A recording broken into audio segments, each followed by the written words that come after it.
कार्तिक मास बड़ा पवित्र है। कल माताओं का कौन सा है? कौन सा है बोलो? अभी रात में इतना खा लेंगे, इतना खा लेंगे।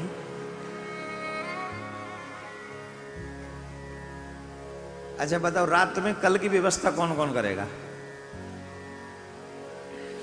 कई लोग बड़े अच्छे होते, सुबह 4 बजे उठ के खा, चाय पाय नहीं पी पा के अपना फंद काट कर बोले अभी तो व्रत शुरू थोड़ी हुआ है। जो तुम्हारी रीति रिवाज हो वो तुम करना, उसमें हम कुछ इंटरफेयर नहीं करेंगे। लेकिन कुछ चीजें हम अभी बता देते, उसके बाद भजन गाएंगे तेरे हवाले मुरलिया वाले। अब आज कह रहे 7वां दिन है तो इसी के हवाले कर चले, अब क्या है ना। वैसे जो अपने हवाले रखते हैं वो ढीले ढाले होते हैं, ठाकुर के हवाले ठीक।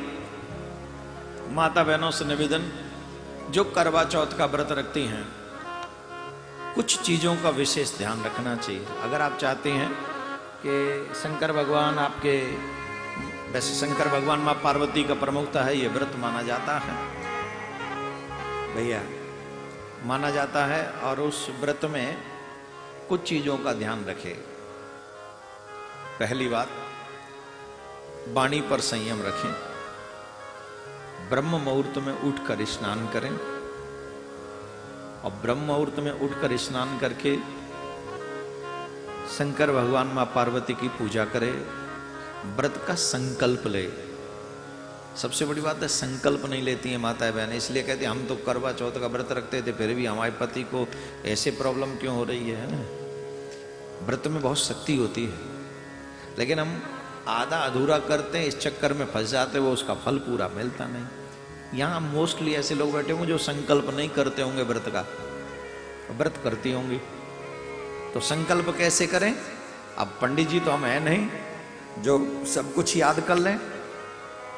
आप सीधे सीधे कह दीजिए अपना नाम, अपना गोत्र, जिस शहर में आप रहती हैं, जिस कॉलोनी में आप रहती हैं, वहां आज कार्तिक मास की ये जो करवा चौथ है, मैं करवा चौथ का व्रत अपने पति की प्रसन्नता के लिए, उनकी जिस भावना से आप पति को जो सुख देना चाहती हो, दीर्घ आयु के लिए, प्रसन्नता के लिए, या बुद्धि शुद्ध हो जाए इसलिए करवा चौथ का व्रत कर रही हूं, तो शंकर भगवान इनकी बुद्धि पे थोड़ा ठीक ध्यान रखना। मैं हाथ में जल लेके ये संकल्प करना चाहिए और ऐसे बोल के फिर वो जल छोड़ देना चाहिए। विशेषतः कल के दिन लाल वस्त्र पहनने चाहिए, 16 श्रृंगार करने चाहिए। सुहागिनों को पूर्ण श्रृंगार करें और पूरे दिन करे। सिर्फ चंदा कोई अर्घ देने के लिए ना बैठे, सुबह से ही सज धज के, खाना पीना कुछ है ही नहीं है, तो अपना एसी चला के भूख कम लगेगी, प्यास कम लगेगी। एसी इस मैं आइडिया ही तो दे सकता हूं, करना तो आप ही को है। तो एसी चला के आराम से, जिन पति की दीर्घ आयु के लिए कामना कर रहे हैं उनसे कहना जरा आज रसोई आप देख लें। साल में एक दिन तो देख ही सकते हैं, नहीं वो जो आपका ये तो मैं ऐसे कह रहा हूं, पर हाँ लाल वस्त्र पहने, 16 श्रृंगार करें, ब्रह्म मुहूर्त में स्नान करके अपने भगवान भोलेनाथ मां पार्वती की पूजा करें, संकल्प करें। संकल्प के बाद जितना हो सके हरि स्मरण करें, फिर कथा सुने। शाम के समय आप कथा सुनेंगे। जो शुभ मुहूर्त हो उस शुभ मुहूर्त में कथा सुने।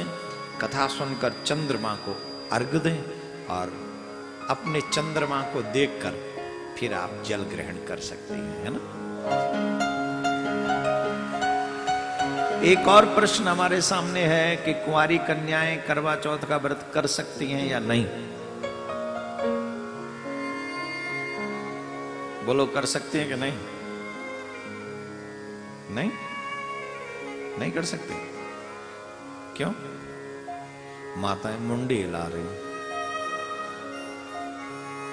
एक भाव ऐसा है कि करवा चौथ का व्रत अगर कुंवारी कन्या करना चाहें तो इस भाव से कि हमारे जीवन में अच्छा वर मिले, जो आपकी तरफ भक्ति करने वाला हो, भक्ति भाव रखने वाला हो।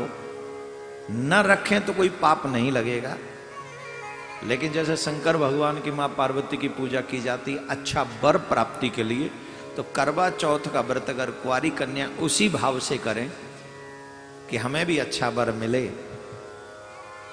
तो रख सकती है, कोई मनाही नहीं है।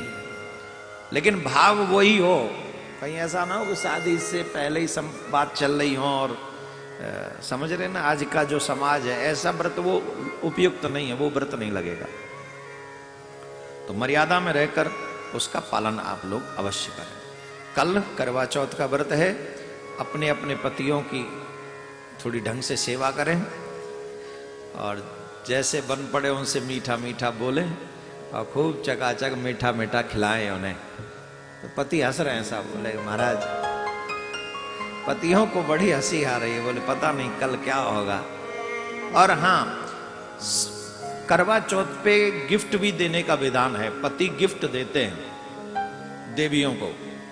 तो जितने भी पति हैं सुन लो क्या गिफ्ट देना चाहिए। मैं गिफ्ट भी दे रहा हूं, आइडिया दे रहा हूं, मैं गिफ्ट नहीं दे रहा किसी को, आइडिया। वैसे तो 16 श्रृंगारों में से कोई भी श्रृंगार अगर पति अपनी पत्नी को गिफ्ट करता है तो पत्नी उससे विशेष प्रसन्न होती है, उसकी भावना। और उसकी भावना, व्रती की जब भावना प्रसन्न होती है तो हृदय से उसके से दुआएं निकलती हैं और वो उस सामने वाले जिसने गिफ्ट दिया है उसको वो लगती हैं। समझ रहे हैं? तो इसलिए पति कल गिफ्ट अवश्य दें।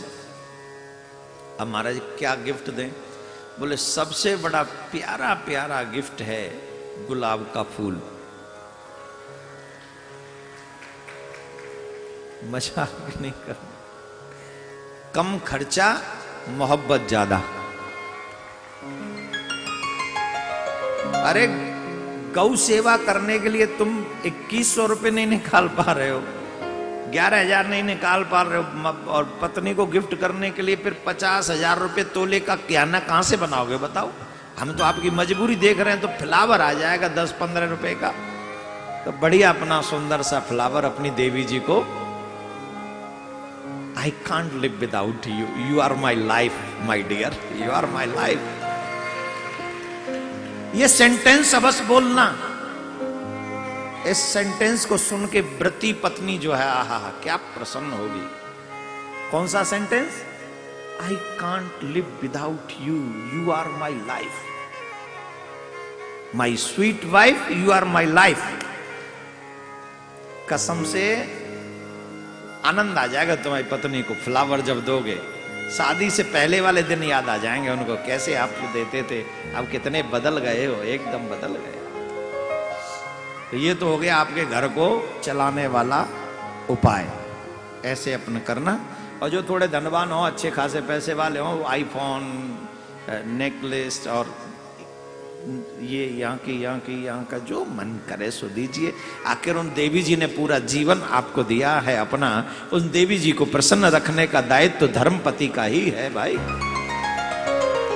तो पति लोग कल दुकान पे जाके कोई ना कोई गिफ्ट जरूर लाएं। अब मैं सोच रहा हूं मैं भी यहां से जाऊंगा।